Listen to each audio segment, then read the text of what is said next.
ఒక బాణం వేసినంత మాత్రాన, జగన్ మీద ఒక రాయి విసిరినంత మాత్రాన,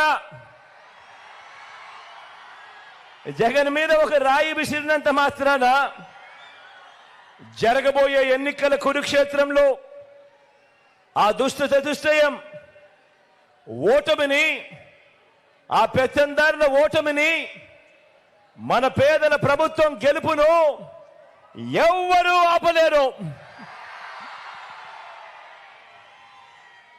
ఇలాంటి దాడుల వల్ల నా సంకల్పం చెక్కు చెదరదు. పైగా ఈ స్థాయికి వీరు దిగజారారు అని అంటే దాని అర్థం ఏమిటి? ఈ స్థాయికి వారు దిగజారారు అని అంటే దాని అర్థం ఏమిటి? విజయానికి మనం అంత చేరువుగా ఉన్నామని, విజయానికి వాళ్ళంత దూరంగా ఉన్నారనే కదా దాని అర్థము.